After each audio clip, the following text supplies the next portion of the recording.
Good day, ma'ams and sirs, and welcome to a very special Veterans Day edition of the Number 9 with Tommy, both pod and webcast.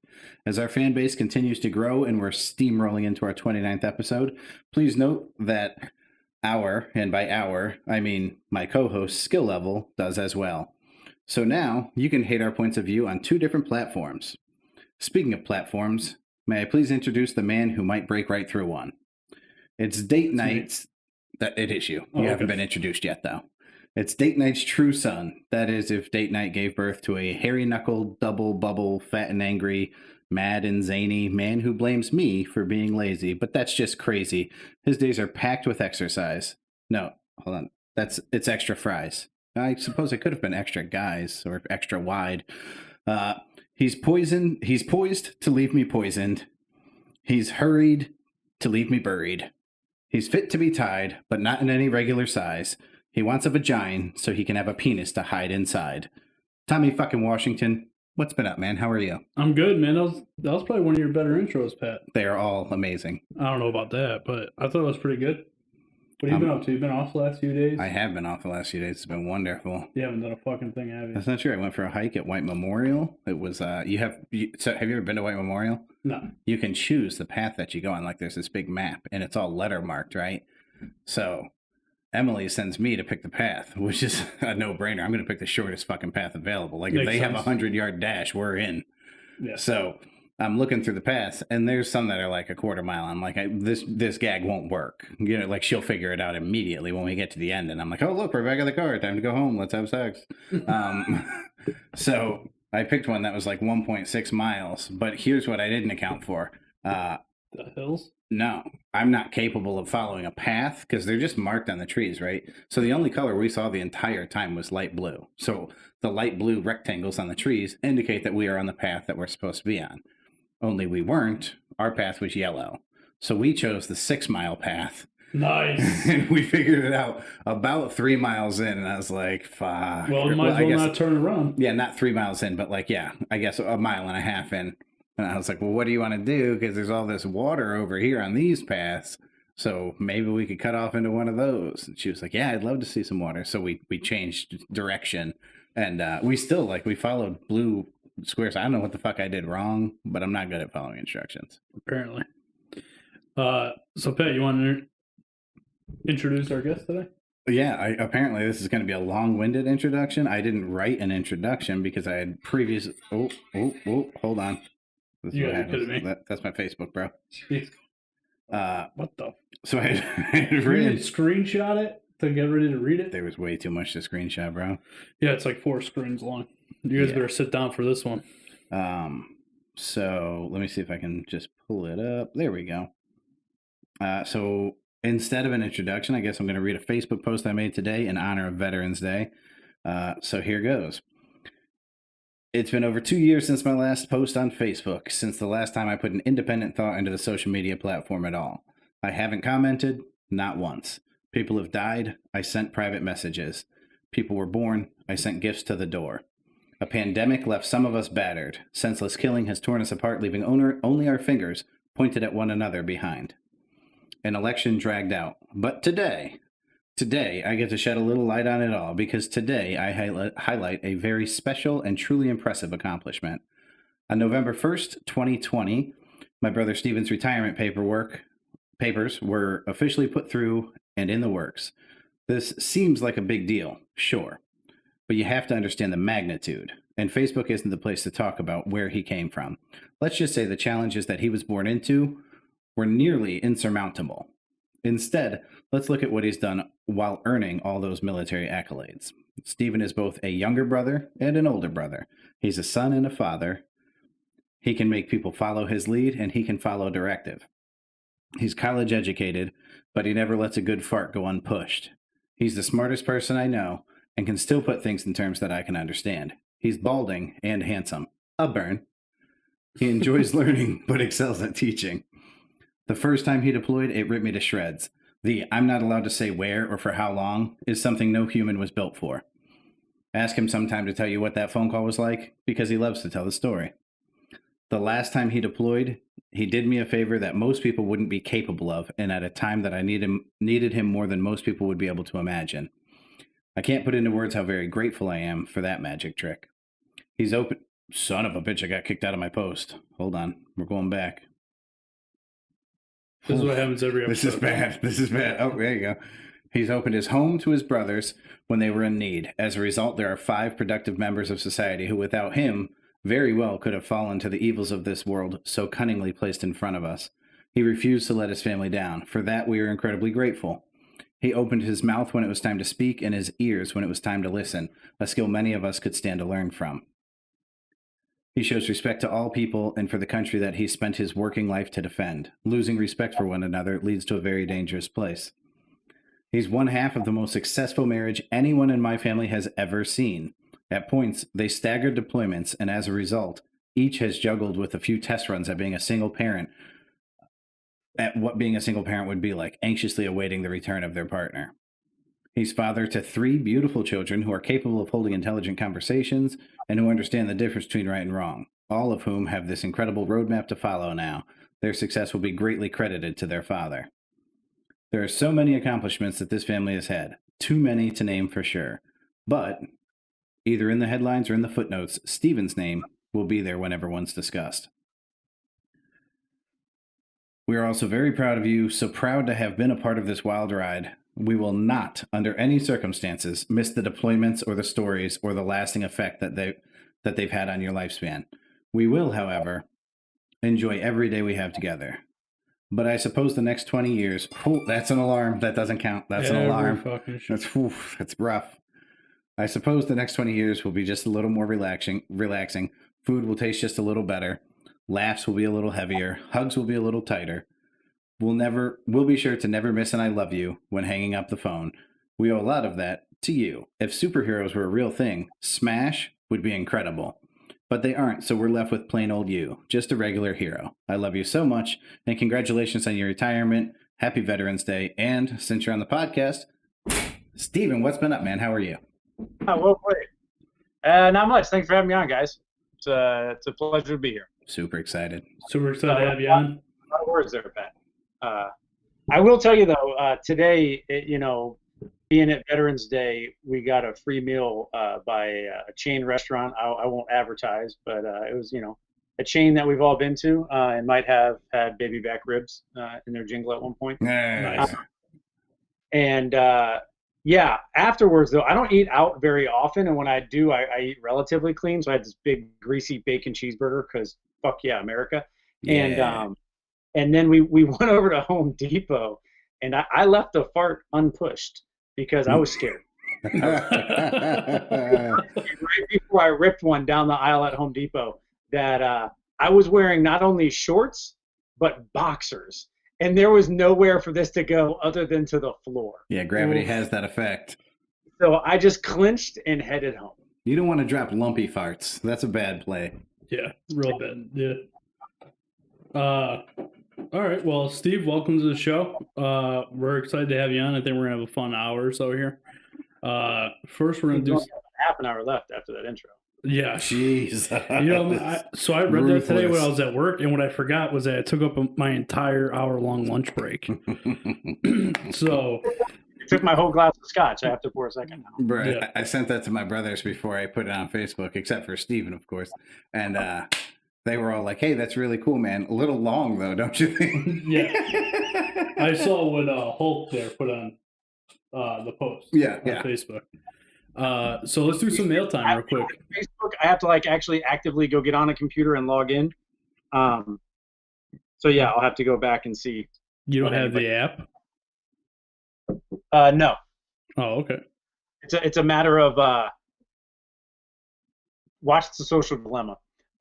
It's just a matter of not trusting my self-discipline to outsmart a machine that's been built to do things far better than my brain can evolve to do.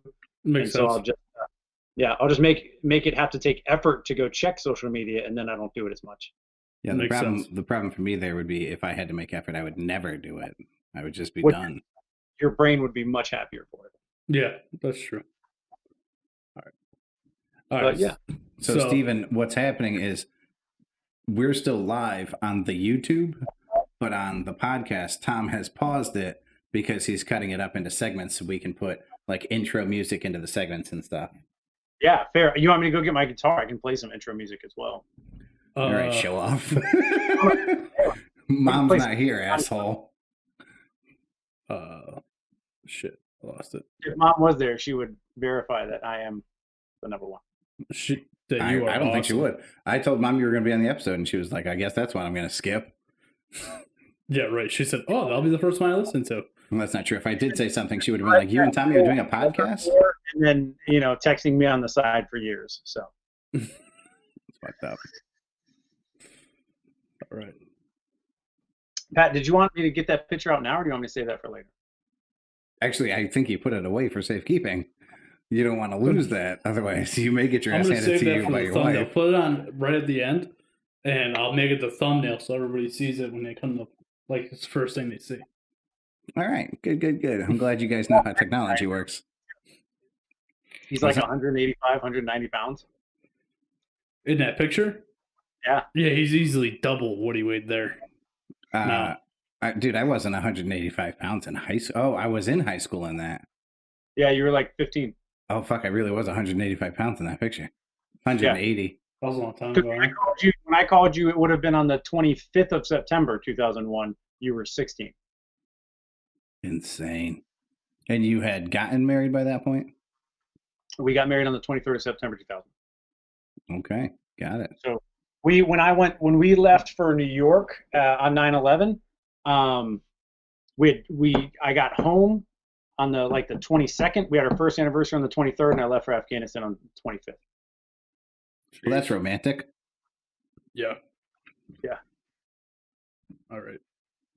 All right, so we're going to go back to recording. All right, so we got one piece of mail in this week. We got 2 pieces of mail. Two? 2.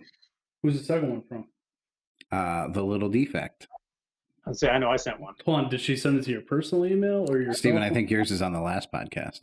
Yeah, yours was on the last podcast. Because we do 2 a week. Yeah, you missed it, bud. Good, though. I'll go back and listen. It was good. It's on YouTube, too. You can go check it out at Number 9 with Tommy Live. It's where the episode is. Or on iTunes at Number 9 Podcast, or Number 9 with Tommy Podcast. If you want pictures of the event, you can find them on Instagram at the Number 9 with Tommy Podcast. Yeah.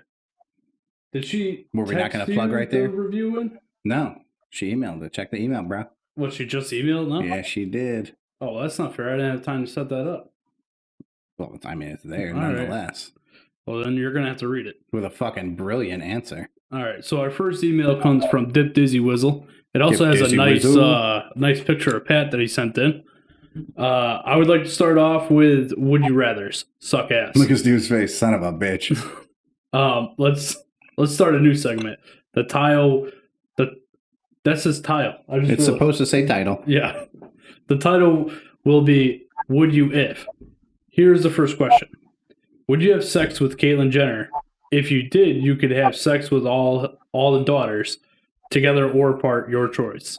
Also, I think the worst way to die would be getting set on fire. As a person who was burned his entire arm, spending 13 days in a hospital, just thinking about it brings back the pain it causes. I'm talking being tied to a pole and wood piled below you and set on fire. The heat building up as you're waiting for it. Don, you're killing me, dude. Your toes are the first. You're not a kindergarten teacher. What's that? Thank God you're not a kindergarten teacher. Yeah, I mean, I'm real bad at this. I'm sorry. Your toes are the first to really feel the heat. Then your blood in your legs start to boil as blisters form and pop, only adding fuel to the fire below you. You feel it all cause no major organs are affected just yet. As you scream in agony, your lungs fill with the smoke of your own burnt flesh. Ugh. The pain must be indescribable. Your blood boils as it's pumped back into your heart, cooking you from the inside out. So the last thing you taste and smell is your own body cooking over a fire fueled by your flesh. Have a great day, Dip Dizzy Whizzle. That was he really did graphic. Sign off with "Have a great day." What the fuck? Yeah, that was quite graphic. So back to your. Good. I said, "Oh, Toodles." Yeah. It's like the mood really switched there at the end. Yeah. He's all like, "Okay, bye." Yeah.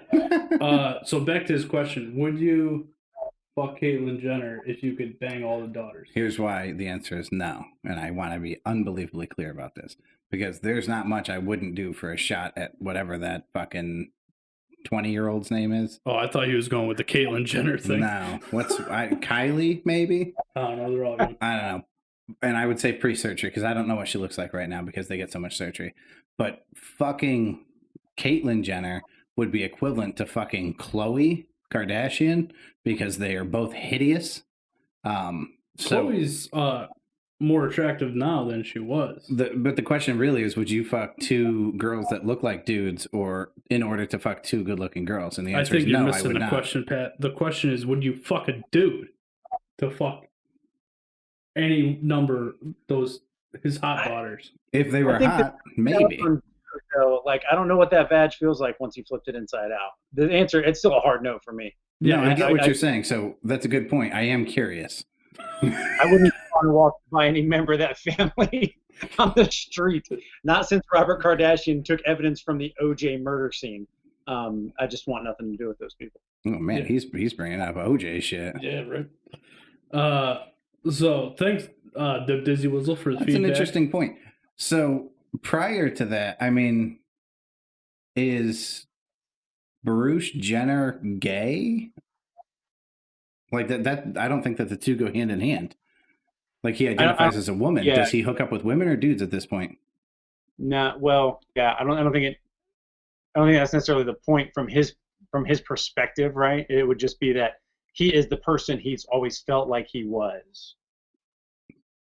I gotcha. I don't know. I don't know. I'm trying to empathize here. I don't know. Yeah, I feel you.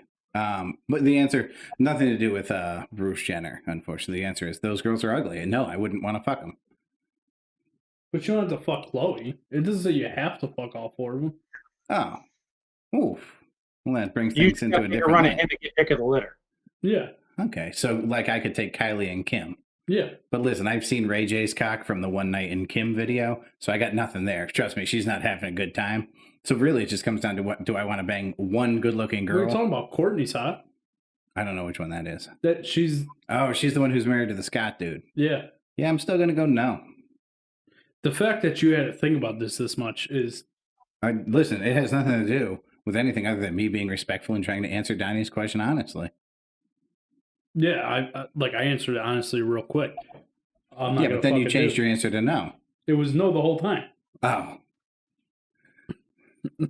I can't tell if Steven's agreeing with me or with you. It's weird. I agree with Tommy. I'm with Tommy on this one. Son of a bitch. Yeah.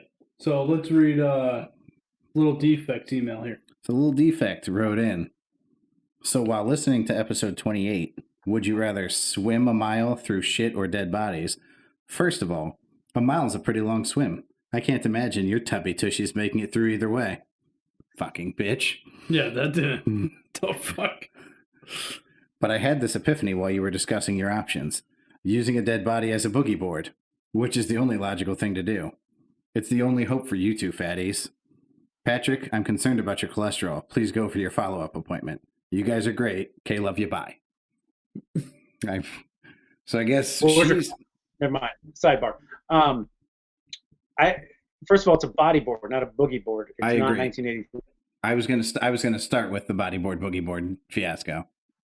Yeah, it's a boogie board if you're a tourist from New Jersey. I've literally never put my boogie onto a board. Without hypodermic needles, it's a body board. Ugh. It's gross. Yeah. She does have a good point, though. Like, if you find yourself a good floater, a lot of assistance there. You lay in shit, you're still just laying in shit. Not much help. Yeah, I'm not fucking around with no bodies, though, dude. I told you, dead things creep me out. Well, the idea of death creeps you out. Yes, it does. It doesn't really creep me out. It fucks with my brain. Definitely fucks with my brain. All right. Anything else, Pat? Any iTunes or anything like that? I didn't check iTunes, but I'm going to say no. Yeah, nobody listens.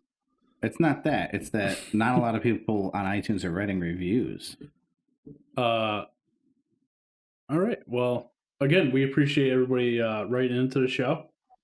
You can do that at number9podcast.com. There's a little link there. You can email us or the number9podcast@gmail.com.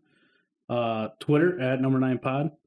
Instagram, number9podcast, or number9 with Tommy Podcast. Am I missing one, Pat? Facebook, number9 with Tommy Podcast. And if you go to the website, you can, there's a little donation page at the bottom of every page. If you want to donate to help the podcast / YouTube stream out, go ahead and do that for us. Easy to find. Right there. Pat, how many of those social media accounts did you set up? I am firm at Instagram. Yeah. Okay. Everything else I took care of. No, Tommy. I gotta tell you, man, I'm pretty impressed with the production value. Like the, Old Glory waving in the background, and the links flashing up underneath my my ugly mug at the bottom and stuff. Pretty sweet. Well, we thank you. Collectively, we put in a lot of effort. Yeah. I gotta tell you, this is so we talked. You're speaking French. Yeah. I said collectively. So I've never taken any sort of computer class or anything like that. But my brother, we talked about this the other day. He's in comms, very smart when it comes to computers. He actually used to stream on Twitch. He's actually in our chat right now. That's who's talking. Thanks for coming, Phobic. I don't see the chat. So I see something like test. Yeah, right. You can't see my mouse. I can fucking see that, Tom. You can't see that? Maybe it's time for your old ass to get some glasses. Phobic Squirrel, is that him? Oof, shots. Yeah. Okay. Yeah. Squirrel. Phobic Squirrel, hey, happy Veterans Day to you, brother. Hey, to us and those like us, fuck the rest. That's hurtful. Yeah, right. So he actually showed me a lot on how to do a lot of this, and I've learned a lot of stuff as I've gone along. So I just hope the quality keeps improving as we go forward. All right, can I explain now? There's a fucking ladybug that has crawled onto Tommy's neck twice. This thing has crawled on your flesh, and you're just taking it. You laughed him off both times. Oh, look, there he goes. Where is he? He's flying by the screens. He just flew under the computer. Not a murder There it is. You see it? A gnat or a mosquito or something here, too. So I don't know. No, Texas has been trying to kill me for... Yeah, but his thick, leathery fucking skin is just like handling that shit. So weird. I watched it. I was just waiting for it to crawl into your mouth or some shit. Well, this flag is gonna... All right, so let's end mail time here. Can't believe you let that shit go. Keeping track, the conversation we had the other day, I made like an outline, so I'm deleting as we go through the itinerary. Jesus. Phobic also said thank you, and to you as well. I can see that. Oh, okay. The problem is, as Old Glory waves, I can't see things in the white stripes, but when the red stripes get there, I catch up. That's funny. Yeah, so as much as I don't want to change the flag, but... I wouldn't mess with it. It's working. I'd just let her rip, man.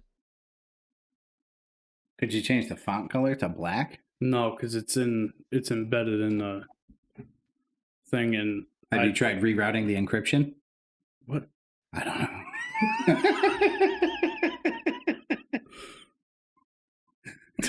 Is that not a thing? Tim said let it ride. All right, I'm gonna go with Tim on this one.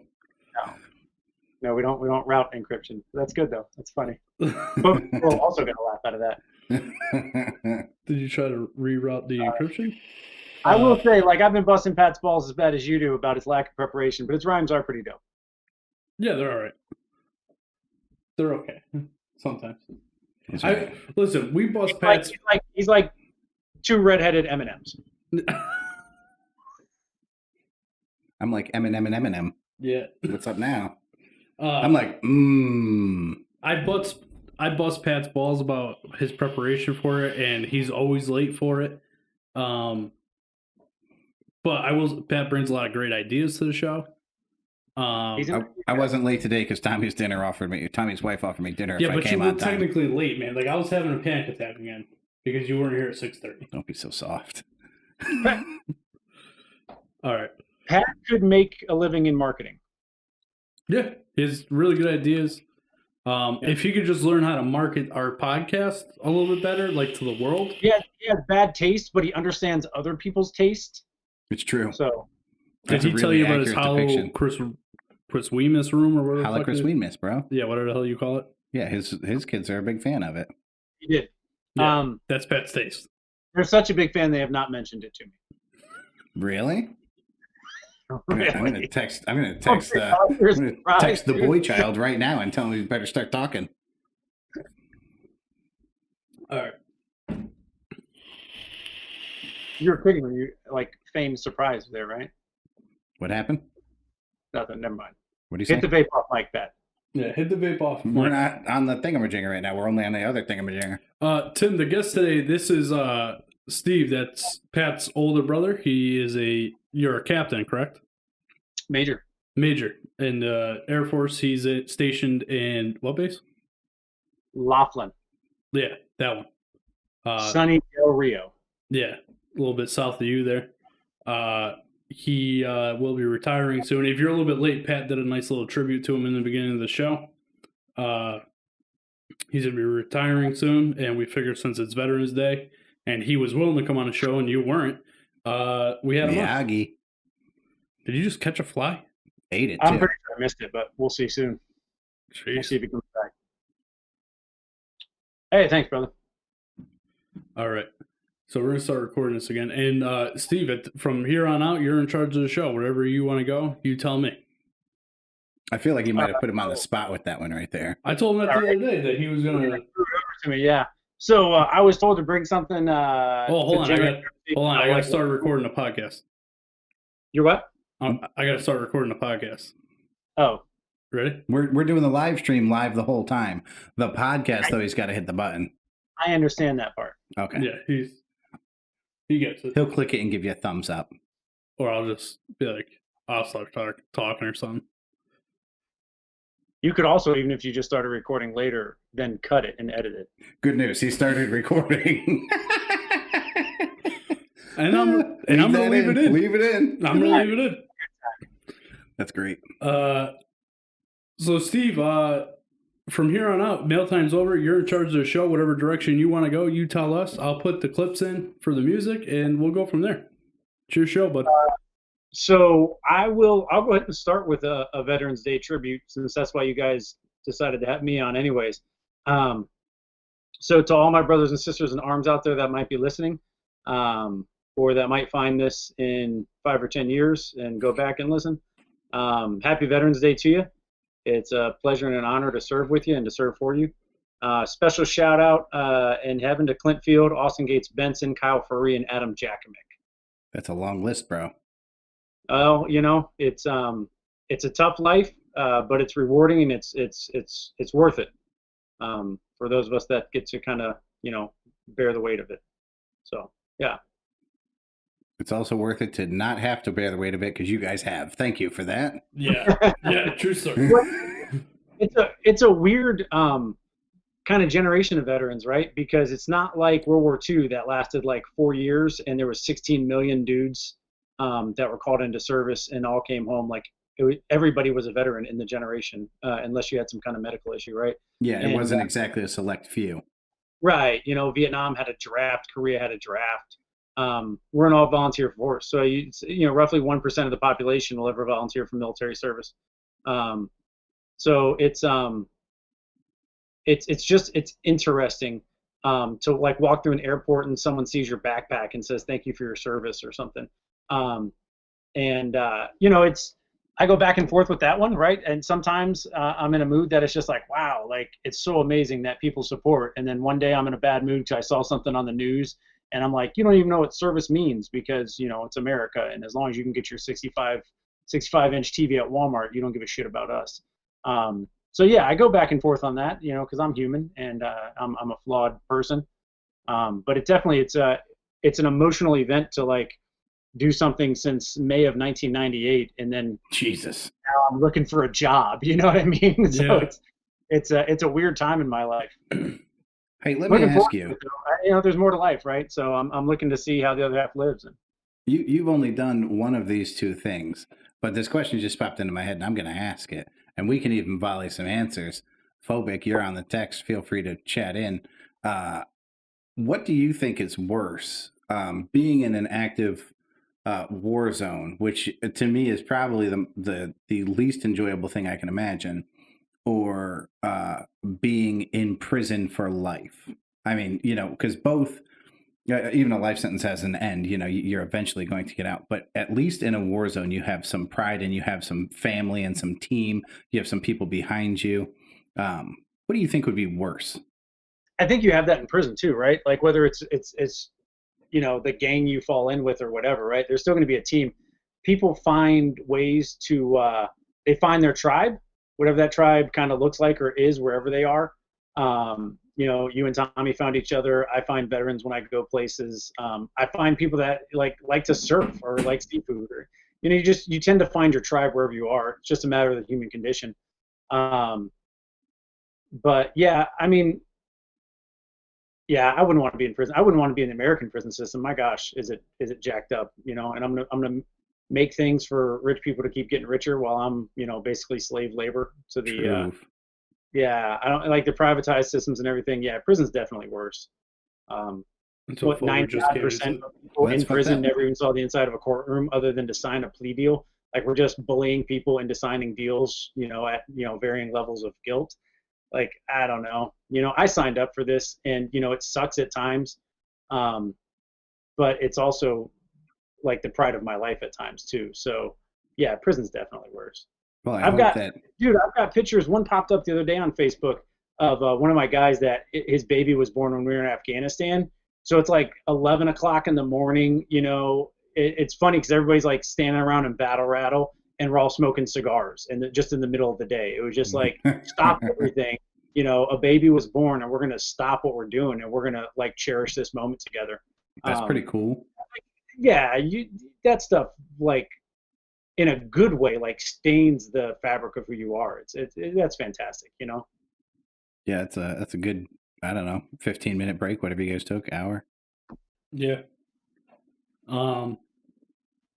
Yeah, I can't compare the two. I've never been to either. So. But you don't have like a guess at it?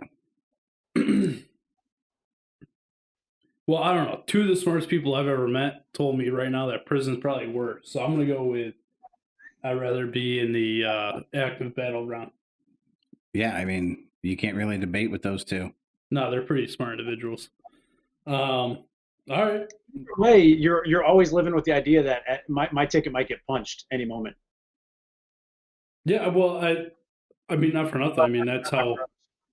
Obviously, when you're in a battleground, that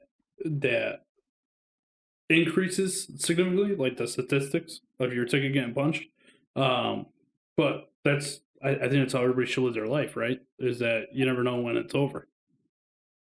Yeah, no, that's valid. Yeah, I think for- that's what veterans struggle with when they get out of the service is kind of what does it all mean, right? Yeah. Like this meant something to me. Professional athletes actually share a lot of that. I got a buddy that lost his brother a few years back that works with I can't remember what the organization's called, but they're out in Vegas, and it's like retired professional athletes and veterans get together, and it turns out there's like a lot of connective tissue because there's this thing that defined you for a large portion of your life that now it's gone. And just like when the guy walks out of the the NFL or the NHL or whatever locker room for the last time, like the game just moves on. And we like to think it'll change or it'll be different or I made some kind of impact. The fact of the matter is life goes on, right? Yeah. You're going to be replaced. Nobody's irreplaceable. And so That's- there's just ends up being a lot of connective tissue.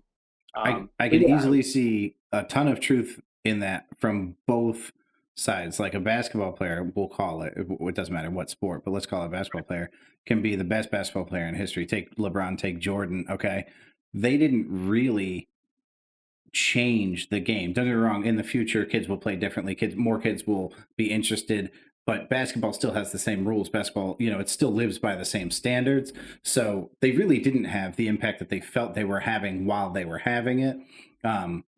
Where veterans, I mean, the freedom that you're fighting for, that you go fight whatever 6 months, a year, however long you fight for it, you come back, you didn't change freedom. It's the same freedom that we had. Like you fought to not get the freedom changed. So that's got to be a difficult thing. While you've accomplished plenty, the change is you're fighting change. You're not fighting for change. We're trying to avoid the shit. Yeah, and the squirrel says too, like he'd rather fight and suffer for something rather than fight and suffer because of something, which would be, a war zone on one and prison on the latter. That's valid as well. Yeah, Yeah. that is valid. All right. So, where do you want to go to next, Steve? Yeah, let's get into grind my gears. All right. Since I've had 2 scotches, I'll have to pour another one here in a minute. He has paused us. so- We're officially only live streaming. Oh, like, are we gonna warm up and then go back to the podcast? No, I got. No, I gotta just he's dump. got to put the intro music in. I just got to dump the intro music in. This just saves me time later. You already That's like, fair. Yeah, Tommy's like, Patrick doesn't spend any time. Go over there. You have your own little level of laziness there too, huh, Tommy? Listen, he'll be like, you don't put any time in editing the show, but he edits the show while I'm like, I can't help. There's only one mouse. the reason I had to start doing this is because Pat wouldn't do any of the editing. What happened? Would you actually do it if given the opportunity? Oh yeah, I do all kinds of research. We got stuff coming today. I did the research on. Here we go. What's that? Did the research on what? Me? You've known me your whole life. No, Veterans Day itself. Hold up. How many posts has the Number 9 with Tommy done on Facebook? Probably 50. 50? What are we posting? You're posting the show? Like while you save it to all the other platforms, you just post it Yeah, there? the show gets posted every week. Or every 2 a week. That's 30. My point is, Instagram gets posts daily. Well, why don't you start? Pat, you have the passwords to everything. You can go in and. I don't have the passwords. Yes, you do. What's the password? I always try to get him to say the password on air. He won't do it. Such a dumbass. This is what I have to deal with every day. I don't want to hear it. I grew up with him. I feel Also bad true. For you. I feel partly responsible for the condition he's in. Valid points all around. I will bear that weight. Immense weight. Oh. You see what he did? He slid in a physical fat joke. Couldn't pass that one up. I feel like I set the ball on the tee and didn't even realize it. And when I saw it was there, I had to swing. The bat was still in your hand, so fuck it. I mean, yeah. Pat, I emailed you what you had written down the other day. All right. All right, Steve. So what's something that grinds your gears? The it's not my job. I've got a few pet peeves. I've got like random little ones, like when the wife squeezes the toothpaste tube in the middle instead of from the bottom up. What the fuck? Yeah, Are you serious? Like, what kind of savage doesn't squeeze from the bottom up? That's a fucking thing. You do that too? Yeah, man. I just grab it and I put some on the toothbrush. What the fuck? Do you put your cereal in? And There are actually directions on the tube that says squeeze from the bottom up. I actually have a device that you slide up the tube and it squeezes the toothpaste out as you go, so you don't leave any behind. So as a joke, a few years ago, she bought me one of those. I refused to use it. She would still take the toothpaste tube with that little plastic thing on it and squeeze it up at the top. So what the fuck are we doing? Hold on. Does she put the milk in before the cereal? Let's be honest. I don't know. I don't know the last time I saw her eat a bowl. Oh, what did you say? Do you put the milk in before the cereal? You fucking No. backwards ass motherfucker. No. Ugh. I thought you were from the saying you middle. put the milk in first. That's how you did it. I'm like, that's fucked up. Hey, Steven. How would you know how much milk? Yeah, it's Yeah, listen, I don't know. People do it. It's unbelievable to me. Quick question. When you're wiping your ass after a good poop, do you take your butt off of the toilet in a more standing position to get a good wipe, or do you stay seated and wipe, risking putting your hand in the shit water? I'm a leaner. yeah, right, like this. Yeah, you just kind of lean off Don't to the change your answer side now. there, clear the way, and do what you got to do. Yeah. Because if you stand, you're going to clinch to some extent. You're not going to get in there. Listen, And you got to get in there. There's nothing worse than having a bad wipe and then walking around the rest of the day. Tommy and the brother above me, the Incredible Hulk, are both firm on they stay seated on the toilet. And they both, when I said, hold on, when I said, do you ever touch the shit water? Both of them said, well, sometimes. Like, what the fuck? No, for sure not. For sure not. I mean, it's probably happened in my life, but it's not something that like I have to plan for just in case. Well, you also have to pregame this a little bit too, right? It's like you don't sit down and take a shit if you don't know if there's toilet paper on the roll. Like you check things. What's the level of the water in the toilet? I've also got 4 other people in my house. 3 of them are young, so they'll leave a clogged toilet and just fuck off and go on with their life. That's fucked so up. At any point, like a courtesy flush could be dangerous. So there's like a whole checklist of things I have to do before I Hold on, is that a voice of experience? Have you courtesy flushed into a flood?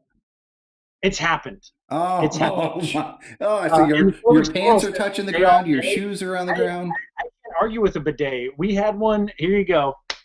Not because I'm wealthy, because I happen to be stationed in Europe. We had a bidet in our apartment in Rome. That's when amazing. We went there. And that was. Was that everybody in the Air Force or just the wealthy people? No, it was an Airbnb. We stayed at Sylvia's apartment. So bidets aren't like, so when I picture bidet, I obviously think Europe, but I also think wealthy Europe. That's just a normal fucking thing over there? Yeah. Like if you go to a restaurant, does the toilet have a bidet? We're on the Mediterranean than up like in the Dutch and the Belgians and the Germans don't bidet. But the Italians, the Greeks, where there's been some Middle Eastern influence, there's the bidet is more prevalent. Hey, the bidet water, warm or cold?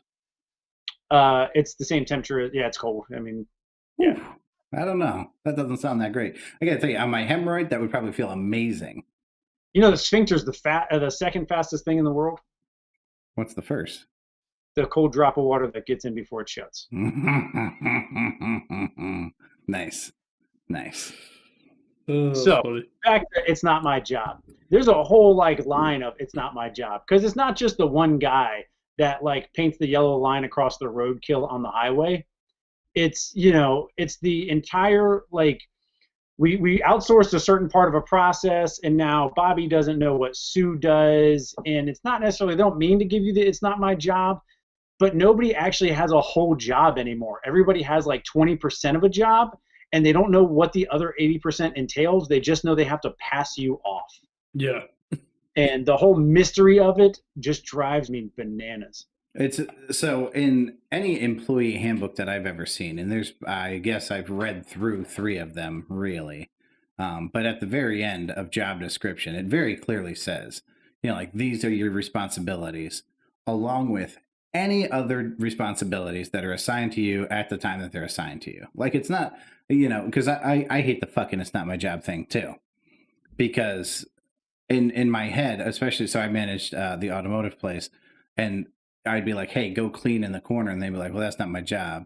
They'd be like, all right, well, then punch out until your job shows up. You're like, what the fuck? I'm paying you to not do anything? I'm paying you to not do your job? Yeah, no, I agree. For my youngins, there are days, and they're few and far between, but you're looking around and you're like, wow, I've done all my work. And you can either sit there and just kind of muck about for an hour, or you can pick up a broom and just do something else and just be generally productive and make the place a little bit better, or ask the guy next to you, hey, what you got? Can I take something off your plate? Yeah. Right. Yeah. Just the ability to serve all across the organization is massively valuable. Yeah. I hate it. We'll probably start, I think what you're talking about is a little bit different than the way Pat and I look at it. Because you have people who physically can't, or are instructed not to do that job, that part of the job. Where Pat and I just have lazy ass people who just say, nah, it ain't my job. And pass the buck. And purposely pass the buck, not I'm required to tell somebody else to do this. Yeah. There was it was an early chain letter thing that went around when, in the late 90s, when everybody was, finally starting to get on Yahoo, and probably some kind of Netscape Navigator email account or something back in those days. And it was this story. I have no idea if it's true or not, but some guy comes home and he's going for Thanksgiving at his girlfriend's house. They're home from college, and he's a business major. And he's asking the mom, because she's a really successful entrepreneur. Like, what's the one key to your success? And she said, well, what do you think it is? And he's like, well, you streamline processes. And she's like, yeah, of course, like that's important. You cut costs. Yeah, we did that. Sure. She's like, but none of those are the thing. He's like, well, what's the thing? And she said, I fired all the unhappy people. He's like, that can't be true. She said, yeah, absolutely. If you don't want to be here, you can go work somewhere else. But I'm trying to do something. And if you're not all in on that pursuit and you don't have a good attitude about it, then just go do something else. I don't need you around. Yeah. Fucking valuable advice right there. Yeah, right. Yeah, brilliant, right? Yeah. Like, if you don't want to be here, that's fine. I can help you with that. If you do, get your shit together. Yeah. Yeah, I'm with you on that one. That one pisses me off pretty good. All right. So what's next on the agenda there, Wait, Steve? We don't have an outro for Grind My Gears? No, we don't. Oh, fuck it. What's next? Rolling hot. Yeah, I like it. Just rolling in hot on that target. Are you all ready? We want to go movies? Or we can go Silver Lining? Whichever one you want to do, man. I do have a movie review. Because if we go Silver Lining, I'm going to wax philosophical again. That can wait a couple minutes. Everybody's going to be tired of me. Let's go movie reviews. So Tommy's going to have to pause the podcast now and do the intro music. Pat, I love that you're talking right through all this. Well, dead air is bad, right? Well, I was trying to fill the dead air. You've got to have something for the YouTube watchers. Yeah, I mean, if you guys just would have given me 10 seconds. That's 10 fucking dead seconds, bro. That's my point, too. Oh, boy. Oh, and then an error bling. Because if we go Silver Lining, I'm going to wax philosophical again. That can wait a couple minutes. Can you hear that? Me. Let's go movie reviews. So is that really my voice? I sound like shit. I hate my voice too, man. All right. Oh, wow. I definitely don't have a voice for radio. That's okay. He took all that shit out. Yeah, Pat, I'm trying to produce something decent here. Sorry.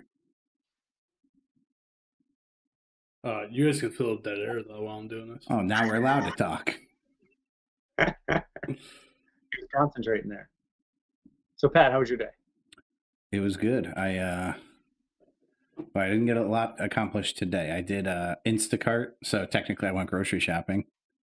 Yeah, I've heard. Do you use Instacart? I do not. That shit's amazing, dude. You should give it a shot.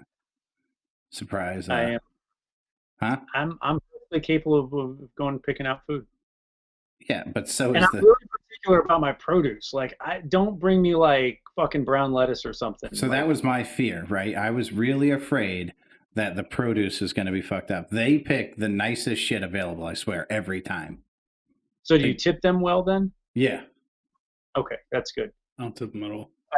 I took a boot camp, like a cybersecurity boot camp a couple weeks ago. And the guy was saying that because he travels around teaching these classes, his wife started doing Instacart just as a way to kind of get around and see the town when she was in all these different areas. It's something that, like, it's been supplemental income, but at the same time, she just enjoys it. And she's been really good at just that, is picking out produce. The thing that would make me nervous is, like, Christy goes in and, like, you're just dropping stuff off at some random person's house. Like, how do you know that's not... You don't go in. You just leave it on their porch. Oh, do you? Okay. Well, that's fair. But now that could be pandemic related. I don't know. But I signed up after COVID-19 started. Holy shit beans. Yeah. Old man Clutch. Hyro. That's Old Man Clutch. Is that what he calls himself? Old Man Clutch. What does it say? They ain't shopping. It's really not. So that was when I said, what'd you do today? You said, I grocery shop. I thought you meant you went and you picked up an Instacart account for somebody. Steven, you let just me had explain this. off your house. I didn't get this body by working hard. You understand that, right? Yeah. Don't be bothered to burn the 15 calories of walking through the grocery store. Nah, that's out. I think you underestimate how lazy your brother really is. See, people like Tom and countless people like to misuse the word lazy when really the word efficient fits so much better into the sentence. You underestimate how efficient I am, Steven. You're efficient at getting Everything done without doing anything. All right. I get everything done without doing anything. I don't see how there's a problem there. I'm getting all kinds of stuff done on a great podcast. Haven't lifted a finger once. But point being, make sure you tip your Instacart person, because what he was saying is his wife will, after she sees an account pop up, she'll know if someone stiffed her on a tip and she won't go. So Really? that's a thing in the Instacart community. If you're not tipping well, people just won't pick your shit up for you. Huh. That's awesome. That's interesting. That's awesome. All right, so I'm ready for this movie review. And if I can find my mouse, 3, 2. It's on you, Steve. What's your movie review? All right, well, let's talk movies. I don't have one to recommend unless you, by chance, haven't seen Pulp Fiction. I have not. Oh my god, he hasn't seen fucking anything. I haven't seen the whole thing. I've seen bits and pieces. I'm not gonna lie to you. Anything that involves people doing heavy amounts of drugs, and I believe the parts I've seen in that movie is people actually like shooting heroin and stuff.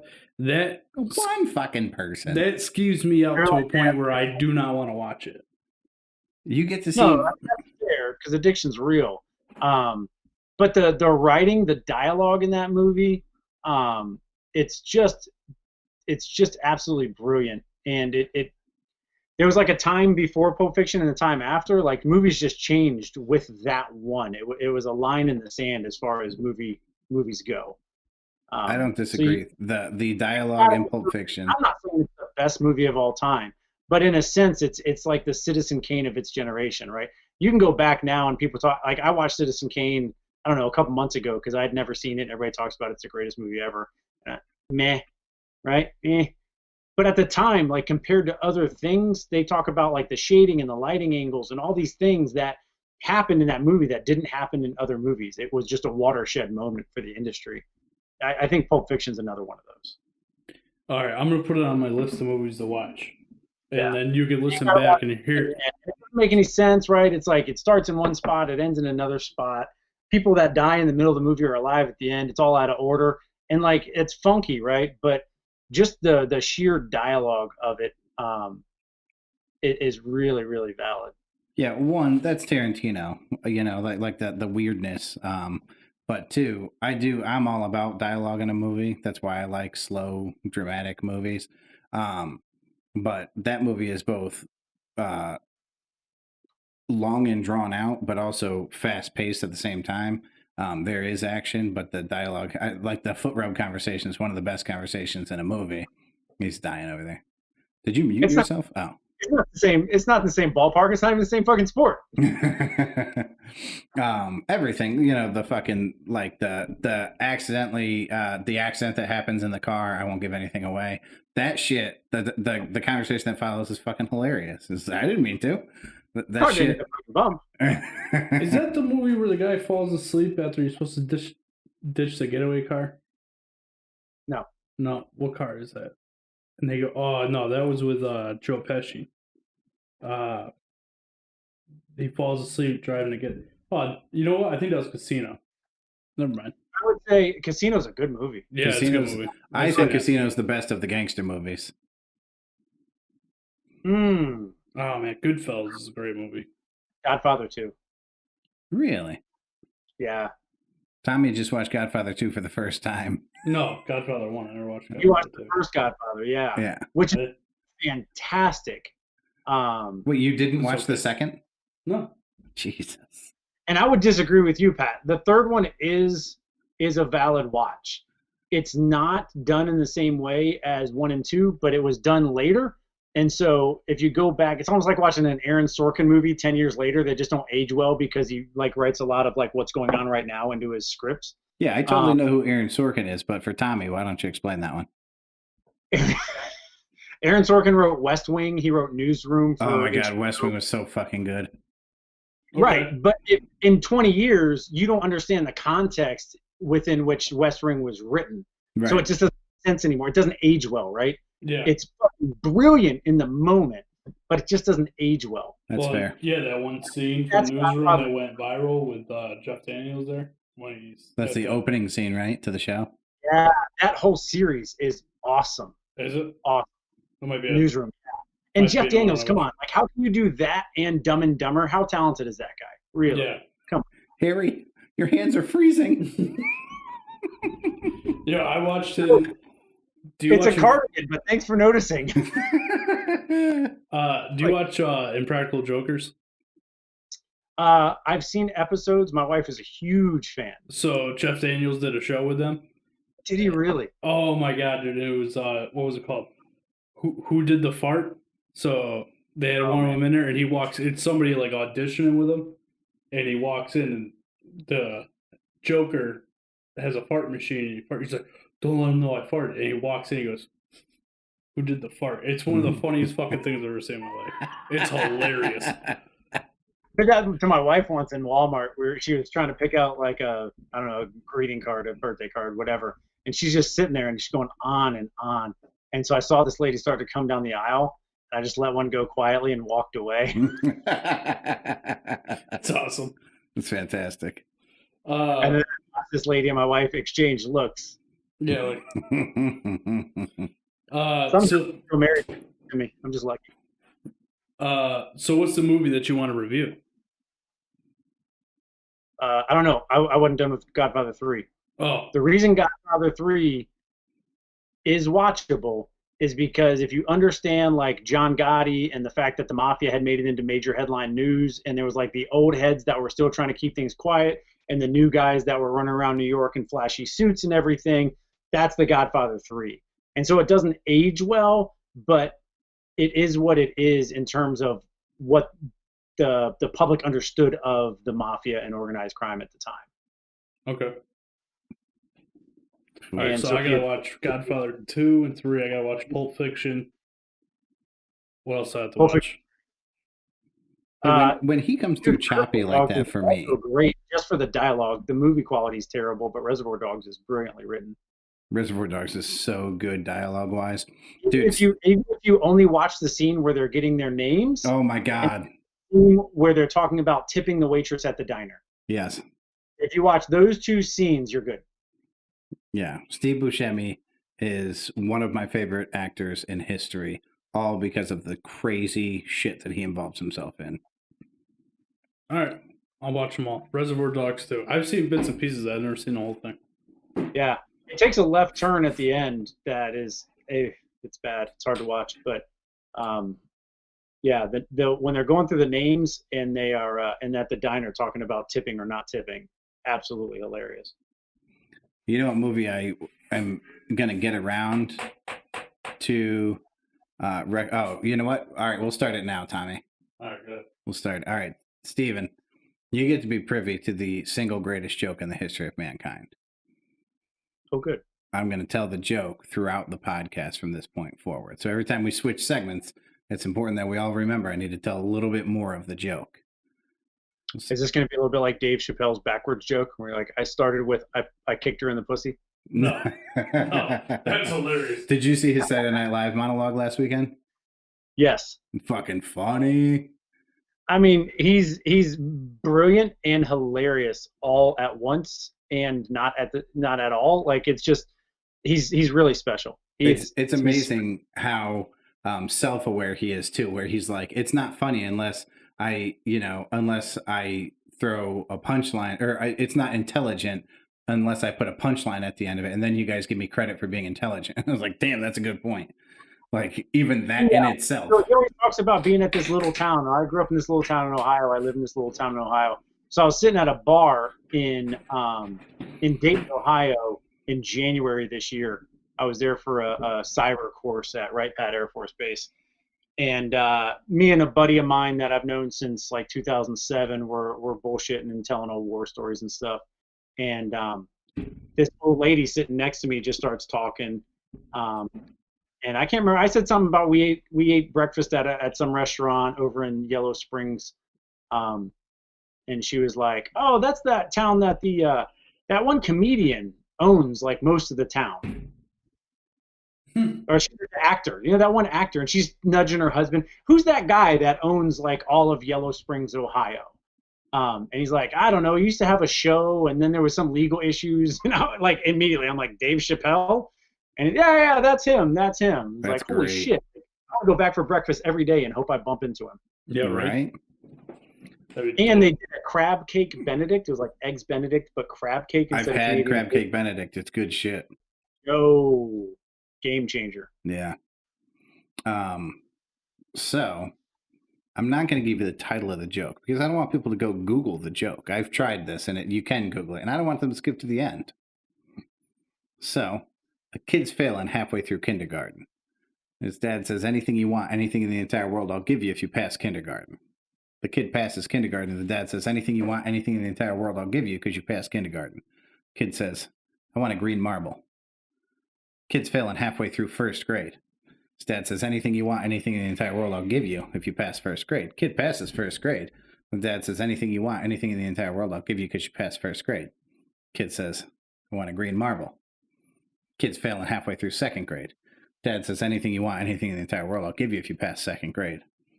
Kid passes second grade. The dad says, anything you want, anything in the entire world, I'll give you because you passed second grade. Kid says, I want a green marble. We'll get back to this joke. Where are we going next, Steven? I think you're going to have to go a little bit. Green marbles now? Is that what I'm tracking? That's true. He's got 3 green marbles. You can keep counting. Okay, got it. Yeah, so Silver Lining. Or are you guys going to make a movie recommendation, or do we want to go to Silver Lining? I actually have a movie review. I watched Idiocracy. Tom, what's the name of that movie? Idiocracy. Idi what? Idiocracy. Which turned out to be a prophecy because it's the world we live in now. Yeah, bro. So, I will say the movie is not for everybody. It's a 6.6 on IMDb. I can't think of Luke Wilson is the guy who stars in it, along with Maya Rudolph from Saturday Night Live. A much younger, hotter Maya Rudolph. She's Minnie Roperson's daughter. She looks good as fuck. So they are supposed to be like a Han Solo style Frozen, right? Not in carbonite, but frozen nonetheless in a deep sleep for a year. And then they're going to wake back up a year later. And the point of this is to show that we can do it. The military is doing it. Luke Wilson is in the military. Maya Rudolph is a prostitute, and they're both picked because they're the most average people that can be found. They accidentally... Let's not shout out to veterans on Veterans Day. We've all been part of this project where the military was going to do something that was big and groundbreaking and amazing, and then it got defunded a year later, and we've just blood, sweat, and tears into this thing that just got ripped out from underneath us because of congressional budgeting issues. Truth. Yeah, so like Steven said, it gets defunded, that base gets shut down, and these two are in these sleeping pods for 500 years. So they wake up in 2500. And everybody in America is dumb as fuck. It's almost hard to watch because they did such a good job with it that they think Luke Wilson is the smartest person to ever walk the planet because he's using English. And they're they throughout the whole movie, there's this running show that they watch that's Ouch, I Got Kicked in the Nuts. And it's just a bunch of people getting kicked in the nuts, and it's hilarious. But to them, that is like prime time television because what's funnier than people getting kicked in the nuts? And they're all dumb as shit, so they just watch it all day. But it's Twitter, right? It's attention spans are so short. We can only talk in these little sentences or blurbs, Yeah, character. They're everything short of grunting. It's not great English. The movie goes on. It's good. It's worth watching. It's not for everybody. Pretty dry, and it's a very specific type of humor. I did have quite a few real good laughs over it. Valid. All right. I'm not sure. For me, I'm firm with the 6.6. I'm good with that. I'm surprised that's. What's that? Atro's asking, what movie is this? It's Idiocracy. I want to say is it Matt Stone or Trey? I think it's Matt Stone. From South Park? Isn't it? No, it was fuck. If you didn't ask me, I could have told you. It's the guy who did The Office and Ricky Gervais? No, the writer of The Office and something else. Look it up. Did you have a tablet right there? All right, we're looking it up. I got it. What is Star Wars Defense Shield? Huh? HR. Old Man Clutch. What are you talking about? It came out in 2006. It was written Mike Judge. Mike Judge. So it was The Office and Beavis and Butthead. Butthead. Well, that makes sense. Yeah. Yeah. Since we're here, kid's failing halfway through third grade. His dad's like, anything you want, anything in the entire world, I'll give you if you pass third grade. Kid passes third grade. His dad's like, anything you want, anything in the entire world, I'll give you because you passed third grade. Kid says, I want a green marble, if you're keeping count. Kid's failing halfway through fourth grade. Dad says, anything you want, anything in the entire world, I'll give you if you pass fourth grade. Kid passes fourth grade. His dad says, anything you want, anything in the entire world, I'll give you because you passed fourth grade. Kid says, I want a green marble. Kid's failing halfway through fifth grade. End of elementary school. Dunzo. All you got to do is pass. Dad says, anything you want, anything in the entire world, I'll give you if you pass fifth grade. Kid passes fifth grade. His dad says, anything you want. You want a new bike?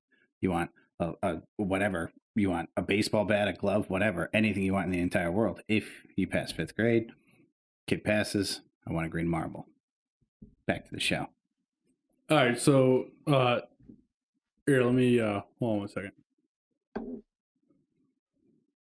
Keep losing my mouse. Steven, we are once again paused and only live streaming. And then we're gonna listen back to part of that. Kid passes. I want a green marble. Back to the show. I don't know why I'm having such a hard time with my mouse tonight. Buy an Apple, get a trackpad. Get a what now? I got 3 screens going on over here. That's mail time closed. That would have been bad. That'd be the other one. I've got a ultra wide at work. Everybody used to have 2 screens. I got tired of having 2 screens, and it just fucked with my OCD, right? Because like the screens are never quite right, and you're always trying to line them up, and it's all jacked up. I've gotten ultra short and ultra skinny in my pants. I had a little bit of money to burn at the end of the last fiscal year, so I grabbed an ultra wide monitor. It was an absolute game changer. Nice. In pure screen size, it's I think an inch less than what I had before, but like just the psychological ability to move things around, kind of swordfish style, or Minority Report, rather than just I do one thing on one screen and one thing on the other screen. It's really, really sleek. Dude, I haven't seen Swordfish in 20 years. That was a good flick, if I recall correctly. Yeah, they're good. Yeah, it was all right. Is that the one where you see Halle Berry's boobs for the first time? Yes. Yeah, it was a good one. All right, Steve. So you wanted to do Silver Linings? I thought you were bringing a movie. You were also on Idiocracy? I didn't do his homework. No, because we're supposed to do movie reviews on Mondays. You told him to have a movie review. Yeah, and he brought movies for me to watch and reviewed them as he explained them. All right. He did his job. Yeah, intro tracking Star Wars. Yep. What happened? Star Wars Defense Shield was a satellite defense shield that was President Reagan was working on that defended the new administration. Oh, so Old Man Clutch, that was a mission that you were working on, or a job that you were working on that got defunded? Yeah, Old Man Clutch. The list of things that have come out of the military defense industrial complex that didn't pan out to what we thought they would be is inexhaustible. Well, so Old Man Clutch here was, I believe, Army. 8 years Army. So Old Man Clutch, if you remind me, I will get you. I have a book of a bunch of hilarious fails, specifically by the CIA, but all these very creative things that they were going to do that were colossal failures. They're absolutely outrageous. It's so funny how poorly they executed such good ideas. You'll really enjoy it. The foot powder they were trying to get into Castro's shoes that would make his beard fall out because they felt like he was Samson from the Old Testament. And if he didn't have his beard, he would lose his power. Like you're going to emasculate him to death? Right. And it was a powder you put in his shoes? Thanks for your service, buddy. Army too. So that was hard earned, man. That's a rough branch. Yeah. Yeah. Listen, Old Man Clutch's war stories. Old Man Clutch has some good shit going on with his story Old Man time. Clutch is probably very familiar with Fubar, Snafu, as well as Bohica. Bohica's new to me. What's Bohica? So Fubar, fucked up beyond all recognition. Snafu, situation normal, all fucked up. And Bohica is bend over, here it comes again. I might actually bring Bohica to the bedroom. Oh, nobody's on board with that one. Okay. That's fucked up, guys. That's fucked up. Context. Hold on, I gotta check something. I gotta see if we have the audio for what? Silver Lining? Well, so we have it as a memory. Is this going to be a memory, or is this going to be? Yeah, is this a memory with a silver lining? I could pivot to that. I'd have to think of something real quick, but okay. No, we could just do your silver lining. I just don't have audio for that specific, like a regular silver lining. That's fine. All right. I mean, you could always put anything from I don't know, The Grateful Dead, always good. Fish, another good one. I'm sorry. Are you thinking like for the background or as an intro? As an intro, yeah, man. Character 0, Fish. My Grateful Dead knowledge sticks to Skeletons in My Closet. That album. Just for you, Steve. I'm going to add something in after the show. Character 0, Fish, or Ripple from The Grateful Dead. Two greats. The only thing Tommy knows about the Grateful Dead is that Cherry Garcia ice cream Ben and Jerry makes is real fucking good. I just had some of that last night. It was pretty good. Yeah. Okay. Oh, and fish food, actually. Moose Tracks guy, man. Like, if you take hold on. If we're going to talk about this, we got to record this on the podcast. Because if we're going to get into an ice cream game, we got to start talking about it on the podcast. So scratch silver lining. I don't know. Go ice cream. All right, so we're going to talk about ice cream. That's in the podcast. You saying scratch it, so we're scratching it. We were just talking on the YouTube channel about how I like how do we get that Jerry Garcia Grateful Dead, because Steven recommended that we transition with some Grateful Dead music, and I said the only thing Tommy knows about the Grateful Dead is Cherry Garcia ice cream, which is true. I had some last night. And Steven's response was, "Yeah." So I'm not a big on fruit in my ice cream. The one exception being, and Christy actually grabbed some vanilla ice cream tonight. Fresh pineapple chunks in vanilla ice cream. That sounds great. I'm a Moose Tracks guy. Like, vanilla ice cream to me is the best ice cream, because it just gives you, it's good on its own, but then you can do whatever you want with it. And Moose Tracks did that perfectly, right? You get the fudge ripple in there. You get some kind of like a peanut butter cup, which peanut butter and chocolate together, you can't go wrong. And yeah, those just marry together beautifully. So listen, I'm all about Moose Tracks. I'm down with it, right? What's your favorite Ben and Jerry's? Oh, Jesus. Fuck. All right, so I'm going to give you one, and it's by far, hands down, Chunky Monkey. Chunky Monkey is good shit. That shit's garbage compared to fish food. Have you ever had fish food? I can't say that I have. It's spelled fish like the band, not like the aquatic animal. It's a Vermont band. Yeah, I get it. So, it's chocolate ice cream. But it has. See, I don't like chocolate ice cream. Listen, bro. You don't even know. You don't even know what you're about to get in this thing. It's got marshmallow. It's got marshmallow, caramel, and these little, dude, it's so good. And these little chocolate fishes in there. It's so good. Little chocolate fishes. Marshmallow. The only good marshmallow is roasted on a campfire. Other than that, they really gross me out. Hold on, man. You mean like a Reese's Pieces Sundae from Friendly's because of the marshmallow isn't the best ice cream ever? Nasty. Okay, I'm glad you brought up a sundae. I much prefer soft serve ice cream to hard serve, or whatever that's called. So regular? Yeah, like I want like a milkshake or something that I can eat with a spoon that's not difficult to eat. Like, I don't want to break a fucking plastic spoon. Well, that's right. Like, if I'm eating Ben and Jerry's, difficult for you to eat. Son of a bitch. This is all meat and potatoes, bro. This is meat and potatoes. I don't even like sweets. If I'm gonna eat a pint of Ben and Jerry's, that's right. I eat a pint at a time. Obviously. Yeah, Because they don't sell them in a half gallon. True. I take it out of the freezer and I let it sit so it becomes a little bit softer, so it's not hard to eat and I can eat it faster. Yeah. I like that you're agreeing with him. So most motherfuckers are out there at like a country concert having a couple beers and they call that pre-gaming. You're pre-gaming your fucking snack. Yeah. That is excellent. Yeah. Because in the end, soft serve is better than ice cream anyways. I agree. So soft serve is better. When I was stationed in Georgia, there was a place that it was a peach and pecan orchard, and you could go there, and they made peach cobbler with the peaches they pulled off the trees out in the orchard, and then they took bits of the other peaches and made peach soft serve, and they would serve the peach soft serve on the warm peach cobbler. Holy shit. Done, son. Dude, you know what does it right?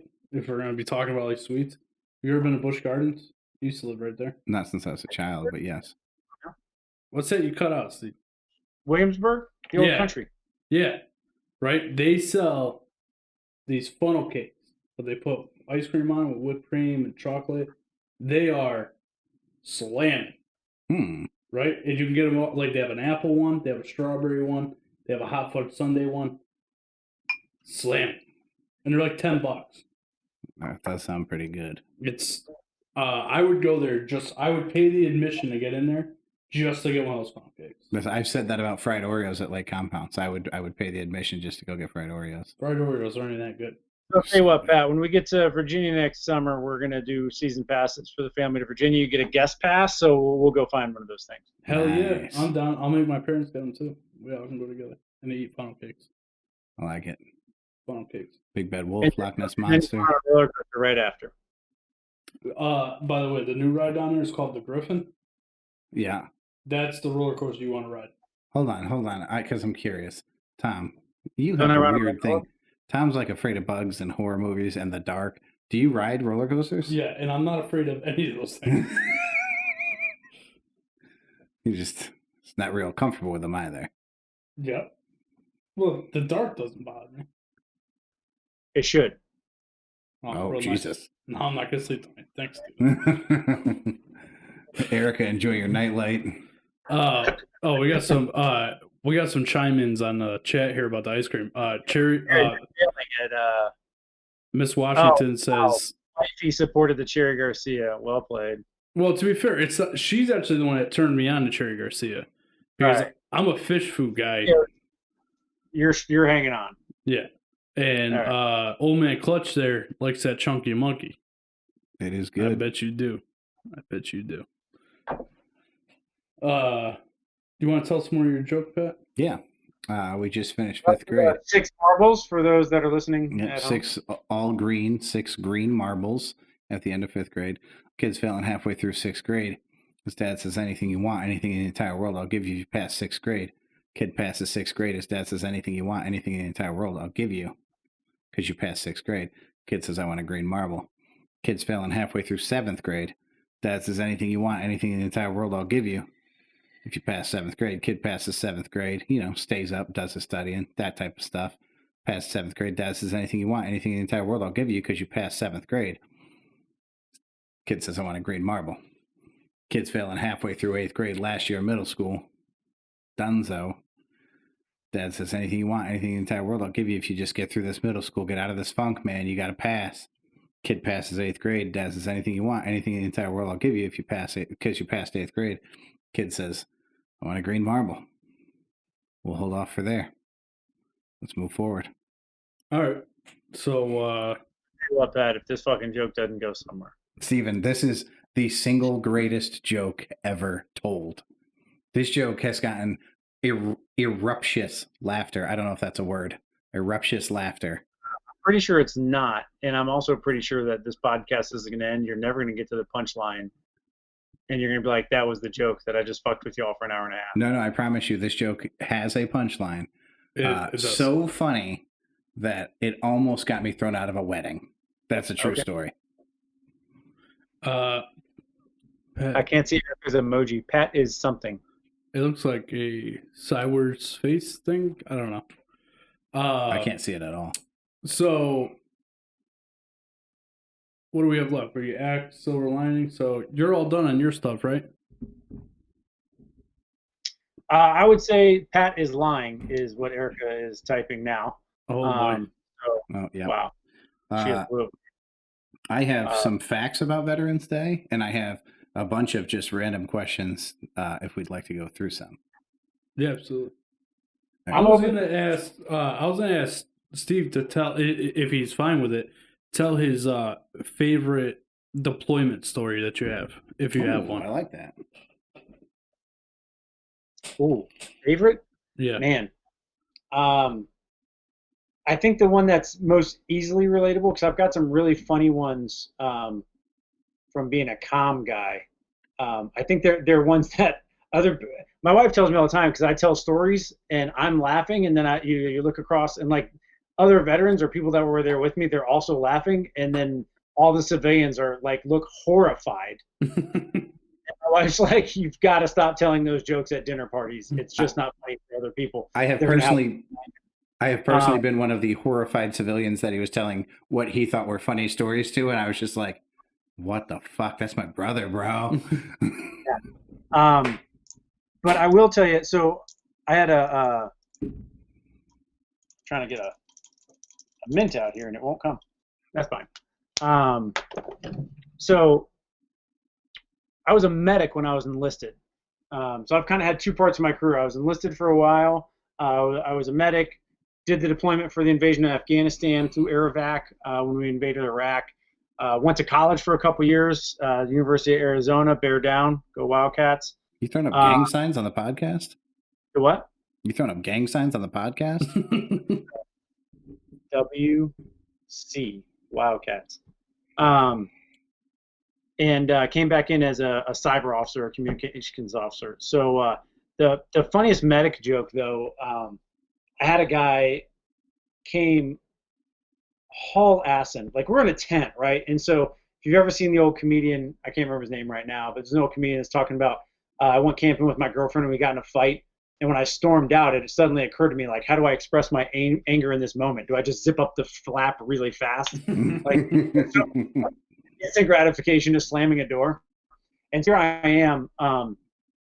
It's like 3 o'clock in the morning on a night shift, and we were playing checkers on a calendar. There was nothing there, right? We weren't even calling it Operation Enduring Freedom. It was, we're gonna find out who did this and kick their asses.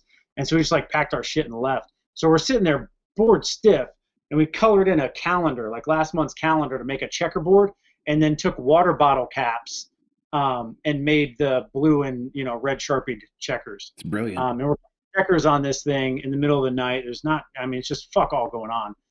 And this dude comes haul-assing, like cartoon style, left an outline of a 6'4" in the front of the tent, right?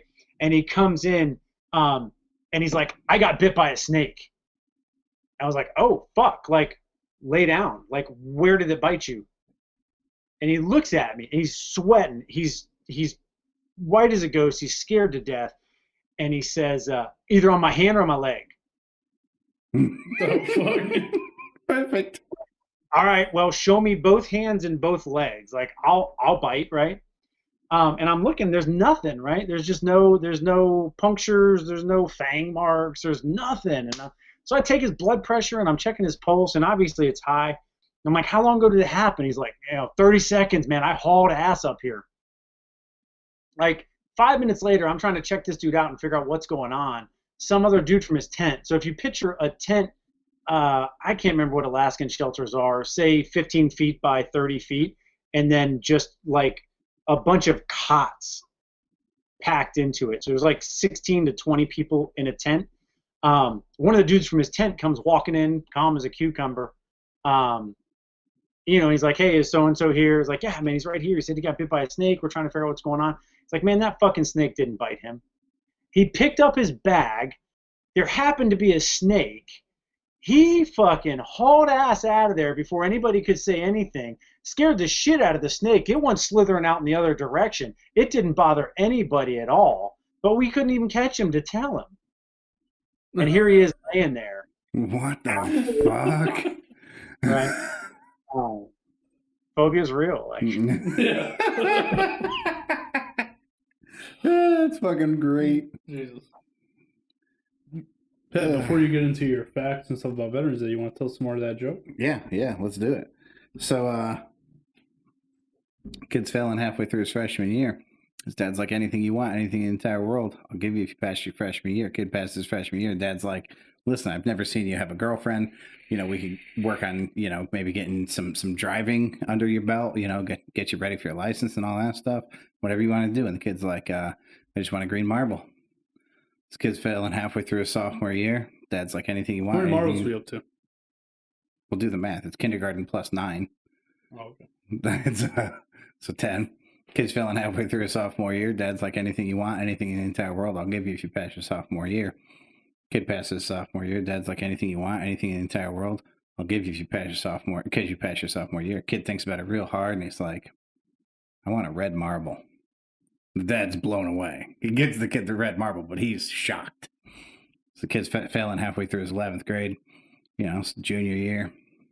Dad's like, anything you want, anything in the entire world, I'll give you if you pass your junior year.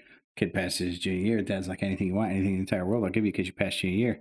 Kid says, I want a green marble. And the dad's dumbfounded because now he's back to green. Like, what the fuck is going on here? This kid's feeling halfway through his senior year. Dad says, anything you want, anything in the entire world, I'll give you. Let's get this shit done. License, house, job, what are you looking for? Just get through your senior year. Kid passes his senior year. Dad says, anything you want, anything in the entire world, I'll give you because you passed the senior year. Kid says, I want a green marble. But then he's failing halfway through his freshman year of college. Don't worry, he doesn't get his doctorate. We'll leave it there for now. Let's go ahead. It's on you anyway. All right. So, I did a little research about Veterans Day, because there are a lot of holidays, and there are a couple holidays that revolve solely around the military. So I wanted to just kind of talk about what Veterans Day is. A lot of the information available is about how many times Veterans Day has switched dates. I'm not going to get into that. It all kind of seemed like it wasn't really important, even though it was listed many times. Steven, do you know what I'm talking about? The date switch? Yeah. Yeah. Okay. Do you agree that it's not important? Yeah, don't give a shit when the date is. Okay. So, starting with the spelling, you'll note that there is not an apostrophe in Veterans Day because it's not a possessive thing. It's not owned by veterans. It's not anyone's particular day. It's created to honor and thank all veterans. That's why it's just, NS. It's just a plural spelling of the word. A misconception about Veterans Day and veterans in general is that all veterans have gone to war. Many members of the American military serve during peacetime, which often with acts of service like disaster relief right here at home. So veterans are everybody who has served in the military. What it is not. Memorial Day is not a time to remember those who gave their lives for our country, particularly in battle from wounds or wounds that they suffered in battle. Veterans Day honors all those who served in the armed forces in wartime, in peacetime, dead or alive, doesn't matter, although it is largely intended to thank living veterans for their sacrifices. Yeah, we've got Memorial Day for dead veterans. Right. Yeah, Memorial Day has its own day.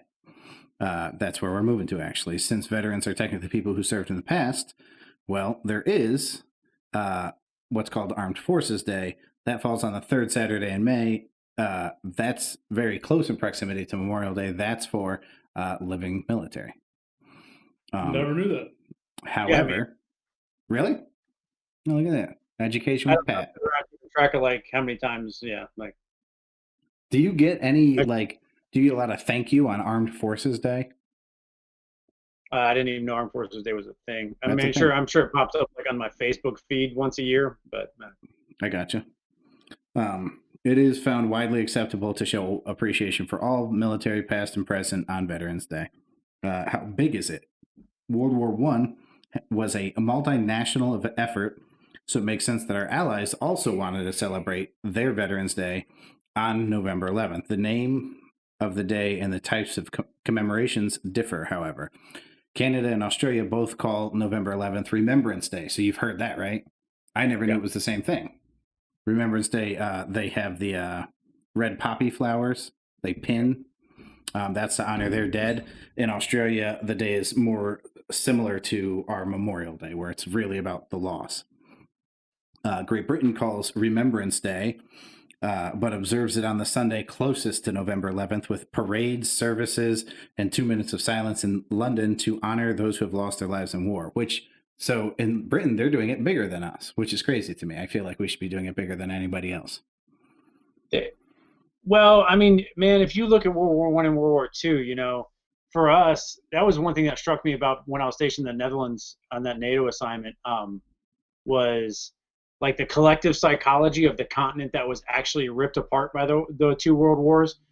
For American society, World War I and II were like, hey, the boys went over and helped out. You know what I mean? Yeah, we jumped got to play hero. You know what I mean? We got to come into the fourth quarter and be part of that game-winning drive. But it was millions of Europeans, and it was in their backyard. You know what I mean? We had a friend they were teachers, but the house they lived in the Netherlands had been converted to a hospital, like a clinic for Dutch soldiers during Operation Market Garden. Americans don't have that story. Right. No. All right. So maybe that's why they take it a little, I don't want to say more seriously, but with a little more zest than we do. Yeah. The Cold War as well, right? We the Cold War for us is Korea and Vietnam, and we have to beat the Russians in the third world. Whereas in Europe, like, it was a continent divided by the Soviets. Yeah. Very, very different for them. So it's not the last thing, but I feel like I should skip this thing. It's weird because now we're live, we're talking, we got multiple veterans on the damn podcast. Stephen, I was going to go into statistics about the effects of these wars on the soldiers. Do we want to skip that? Well, I mean, I can give you. So first, like, let's talk about the 22 number, right? Which is a misnomer. That's where I was headed. Yeah, and so it's not a lie, but like any statistics, it can be manipulated to make a point, right? It can be manipulated by whoever wants to play with that number. Similar to what we saw with COVID. Yeah, for sure. That's a valid enough parallel. There are more, at least for the Air Force in the last year, we talked a lot about like this uptick in at least attempts, if not death by suicide. And we're seeing more than ever suicide attempts or just some form of self-harm by people that haven't deployed before. Really? Yeah, because, for those of us that have deployed, like, you might have seen some heinous things.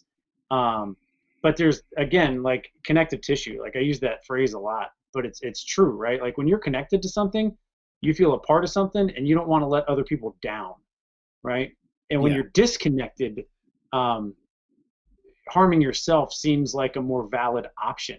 Jesus. Because at that point, who cares, right? The only reason I have a Facebook account is because there's about 12 or 15 people that I know I need to fucking check in on a couple times a year. Right. And so, yeah, so the 22 number is a joke, but you can't argue with not just the effect on us, but what's the effect on our society?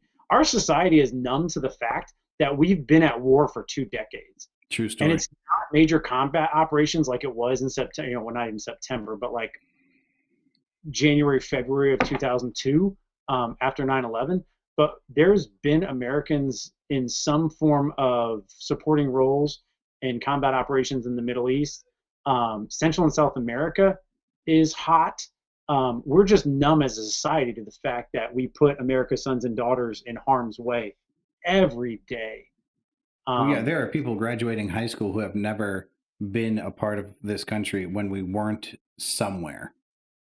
Yeah, well, I mean, I've got kids in my squadron now that, I mean, don't remember. That was like a big watershed moment, right? Oh, you don't remember 9/11, right? I've got kids that were born after 9/11 now. Right, under your command. What happened, you know what I mean? But they're going to deploy within the next year or so, and they're going to go to Afghanistan or Qatar or Kuwait to fight the same fight we've been at this for a long time. Whew. Yeah. You know what I mean? And so it's not just the effect on our veterans. It's about I swear the punchline better not be he lost his marbles. Well played, Atro. Oh my God, I kind of want to rewrite it to make that the punchline. That's funny. But the other thing I would say is like in a nutshell, right? So I said I was a medic when I was enlisted before I, got my degree and became an officer in the Air Force. So we were looking for someone that was going to teach self-aid and buddy care to the airmen in the squadron before they deployed. And I'm looking around like, on one, this is like a burden on someone else. They're going to have to learn all these fundamentals of like, how do you keep someone alive if the shit hits the fan? But I know it, right? So instead of stressing someone else out, and they're going to learn it like half-assed from some medic that hasn't even been deployed yet, right? Right. And then they're going to try to teach my airmen, no, like, fuck that. I'll be the self-aid buddy care instructor. So I teach that class in my squadron. And like any class, it hits home better if you can personalize it, if you can tell a story like, this is why you need to pay attention right now, guys. This is why tourniquets are important, or why whatever we're teaching at the moment is important. And so I told a story, and that night I came home, went to bed, no problem, right? I wasn't stressed. It was no big deal. And I launched myself out of bed, taking cover, hit my nightstand and the desk, and ended up like in physical therapy, like torqued my back out and everything. And the funny, it's not funny. It's funny because it's not funny. My wife comes out from the other side of the bed and she's like, what the fuck just happened? And I look up from the floor and realize I'm safe, and just start laughing like, holy shit, I'm safe. Everything's fine. Because for me, it was a relief. And she's like freaking out. Like, that's not funny. What are you laughing about? So 330 million Americans, 1% have served. They're all having, they have something akin to that, right? I just want to, if we're taking sides on this, I'm on Christy's side. That's just not funny. But, whatever. The fact that I was safe and laying on the floor with, bruises up and down my, neck and back from banging off, bedroom furniture is pretty fun. It is funny that you turned yourself into a pin. What's that? I was going to say pinball. That's not right. Yeah, it is. A pin cushion? Yeah. Pinball. All right. So I'm glad you covered it and didn't make me. So some notable veterans, other than obviously Old Man Clutch, Phobic Squirrel, and our guest Stephen, George H. Bush, Ted Williams, go Sox. Ted Williams, there you go. Clint Eastwood, Ice-T, George Carlin, Chuck Norris, which I don't understand how we're still fighting wars. What's that? Chuck Norris was in the Air Force. Yeah, I don't understand how we're still fighting. Like, shouldn't he have just ended it all? Roundhouse kick. Johnny Cash, Mr. T, Morgan Freeman, Elvis Presley, Roger Starbuck. Oh, he button hooked me. Fucking Roger Starbuck over there. That was Dan Marino in the joke. And there's no R, it's Staubach. I said Starbuck. Did I say Starbuck? Yeah, you did. Jimi Hendrix and JFK. Yeah, Hendrix. JFK's older brother was also killed in World War II. Oh, geez. Really? Yeah, so he was, was he Joe Jr.? Was the golden child. He was the one that was supposed to be president and everything else for Dad, for Joe Kennedy. And then when he died, nobody else could live up to it. It'd be a bit like if I died. No one else could live up to it in Ma's eyes. I think we can all agree on that. And dads and grandmas and all of the aunts and uncles. Bro, no shit. My grandmother will call me, right? My dad's mom will call me, talk to me for maybe 10 seconds. Like, hey, when are you coming down next? I'm like, I don't know, Grandma, sometime. She's like, anyways, I haven't talked to your brother Stephen. How's he doing? I'm like, what the fuck? She calls me to check in on him, bro. Don't feel bad. She called me tonight to ask why Christy didn't answer when she called the other day. I'm chopped liver. It's crazy. Crazy. One you left off the list that I was surprised to find out is Bob Ross. Really? The painter? Yeah, so Bob Ross was in the Air Force. He was what we call a first sergeant. And he was stationed in Alaska. I don't remember which one of the two, and there might have been 3 or 4 back then bases. But he was suffering from the seasonal affective disorder, right? SAD, when you don't have sunlight for 6 months, no vitamin D, you start getting depressed. Yeah. That's why he started painting. It was like therapy for his depression. No shit. And so, yeah, that's why he ended up on national public television. Is like he was sharing that therapeutic thing with the world. We talked about that seasonal depression not long ago because there's such a big motorcycle population up in New England, and in the winter, it's a known fact that we're just kind of a miserable bunch because you take all those people who love being outside and shove them inside because they can't ride their motorcycles on ice. That's fair. So some shitty news, and I'm hoping you can shed some light on. Maybe Tom and I were talking about what we could do, some kind of thing to make a difference. He said he would be in if there was a worthy cause. I don't even have to ask him because I already know that what we come up with would be a worthy cause. But so these statistics. In 2018, the unemployment rate for veterans who served post 9/11 was 3.5%. That's the lowest recorded rate since 2008. Veterans, so that's good news. Veterans, however, make up roughly 11% of the adults experiencing homelessness. So now think about this. You said 1% serve, right? Right. But they're 11% of the homeless population in America, which is insane. 70% of the veterans experiencing homelessness also experience substance abuse, and 50% live with mental illness like PTSD. So I'm sure that there are decent organizations to get behind. Yeah. So I would Google. So there are Homes for Heroes is one. They're more for like Purple Heart families or Gold Star families, that lose a loved one. I would just, anything you find out there to support veterans, take a look at like what their admin overhead is, right? If they're paying 5 cents on the dollar to actually helping veterans and 95 cents on the dollar. Right, that's horse shit. Yeah. Right. So just understand what you're looking for. But I mean, there's thousands of people doing great things to help veterans. I'd be leery of the statistics though, right? Because I mean, there's a bunch of veterans that never deployed. They don't have PTSD. They have a family history of depression or anxiety, and then they made some bad life choices, right? And then it's the flavor of the month to lump them all together into we're not helping veterans. It's not a horrible life. There are some hard comings.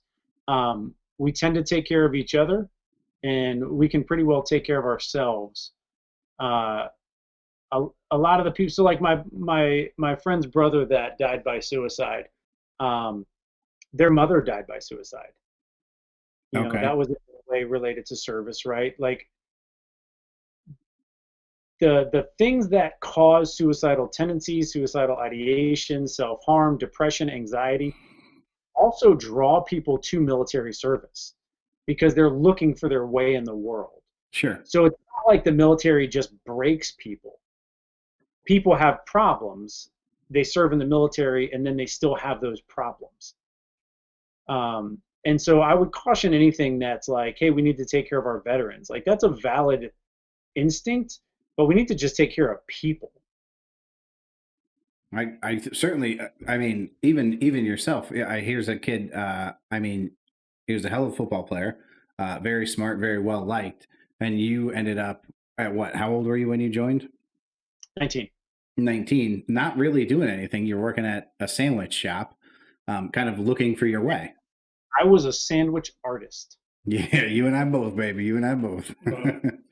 But yeah, so the military was a way for you to elevate your station in life for sure. Oh yeah, come on. I when I got to basic training in 1998, I had like $10. It was in my pocket. Like I didn't have a bank account. I closed my bank account and got the $10 out when I left for basic training. Nice. I had a driver's license, and like all of my clothes fit in the same Eastpak backpack I'd carried for 4 years in high school. Ma shipped me my Yamaha acoustic guitar when I got to technical training. And that was it, right? I was basically homeless. Like if mom didn't have a house, I was homeless. Yeah. I'm leaving the military with a couple of cybersecurity certifications, project management certifications. I've got bachelor's and master's degrees. Like, come on. Big old family that doesn't starve. Yeah, I mean, we're not sitting around going, we're gonna have to do some hamburger helper if we eat Hamburger Helper, it's because we like it, not because that's all we could afford. Right. Yeah. Hamburger Helper, beef stroganoff, a great fucking meal, bro. For real. I could make beef stroganoff better. That's the problem with being a good cook. I can't eat out anywhere because nobody makes shit as good as I do. That's the second time during this podcast Steven says he doesn't eat out. I'm just saying, happy wife, happy life. Yeah, she won't eat out either because she just wants me to cook everything. Yeah. That's why I don't eat What's out. your- Yeah, way to sidestep my joke, bro. Pat, you My wife, by the way, is also a retired Air Force, a veteran in her own right. True story. She was a dental assistant. Correct. I didn't know that. Yeah. There you go. So, here we go. Tommy wants to go back. Kid's failing halfway through his freshman year of college. His dad's like, anything you want. Hold on. Are you going to finish up the joke now? I can. All right. Well, before Pat finishes Hold the on, joke. hold on. No, because I'll give you a chance and then I'll finish. Okay. Kid's failing halfway through his freshman year of college. Again, he does not get his doctorate. Dad says, anything you want, anything in the entire world, I'll give you if you pass your freshman year of college. Kid passes. Dad says, anything you want, anything in the entire world, I'll give you because you pass your freshman year of college. Kid says, I want a green marble.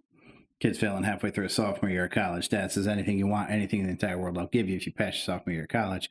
Kid passes. Dad says, anything you want, anything in the entire world, I'll give you because you pass your sophomore year of college. Kid says, I want a green marble. Kid's failing halfway through his junior year of college. Only 2 years left here. Dad says, anything you want, anything in the entire world, I'll give you if you pass your junior year of college. Kid passes. Dad says, anything you want, anything in the entire world, I'll give you because you passed your junior year of college. Kid says, I want a green marble. I was really hoping for a red one there. Did not happen. It did not happen that way. The history's only written the right way. I'm with you, Squirrel. Yeah. What do you say? This joke better be good. It's Tom, it's the greatest joke ever told. Kid's failing halfway through his senior year of college. Dad says, anything you want, anything in the entire world, I'll give you if you pass your senior year of college. Listen, a house, I'll mail order you a bride. I'll do whatever I can do. I just need you to finish your last year of school. We've worked so hard and we've overcome so many obstacles. Just get through it. So the kid passes his senior year of college. His dad's like, anything you want, anything in the entire world, I'll give you because you passed your senior year of college. So the kid says, I want a green marble. So if you're doing the math, that's 12 green marbles, 1 red marble. Yeah. Do I wrap it up or do you going to take it All over? right. Well, before Pat ends the joke, I just want to thank Steven for coming on the show. We really appreciate it. I had a lot of fun. Appreciate it. Happy Veterans Day to all 3 of you on right now and all of you who are not on right now. Yeah, we watch appreciate us in it. the future. I want to tell everybody you can go to www.number9podcast.com. We have all our latest episodes up there, the live streams, the podcast. And if you go all the way to the bottom of that page, there's a donation button. You can hit that. Or if you're watching on YouTube, there's a donation button in the description. You can also see us at number9pod on Twitter. Instagram is number 9 with Tommy podcast. Facebook number 9 with Tommy podcast. Anything you want to? Oh, you can email us at the number9podcast@gmail.com. I'll get this out of the way now because, oh boy, Steven's texting me. This is bad. Oh boy. He looked up the joke. Oh, he said, is your phone on vibrate? My phone went off before when you were talking, so I muted it. That's fucked up. It only went off like 3 times during the show today. No big deal. So, I will say this now so it's out of the way. I say good day. But years go by, right? And this kid, he's a celebratory kid. He's into the holidays, and it's Christmas time. He owns his own business because he's got a degree, right? So he's gone into business for himself, and he decides he's going to decorate for the holidays. He's putting lights up at his storefront. He's on a ladder. It's snowy. It's icy. He slips. He falls. When he falls, his rib punctures his lung, and he's in the hospital, and he's going to die. He's not going to make it. They've already told his father. His father's standing at his side. He's like, there are so many things, man, from regrets that I want to apologize for, from times that I should have told you that I want to tell you now that I love you. I love you so much. I'm so proud of what you became. But before we get to any of that, I have to know, and I'm so sorry, but I have to know, what was with all the green marbles and the red marble your sophomore year of high school? Why in the world, when you were offered anything you wanted, that's what you chose? And the kid says, well, I was going to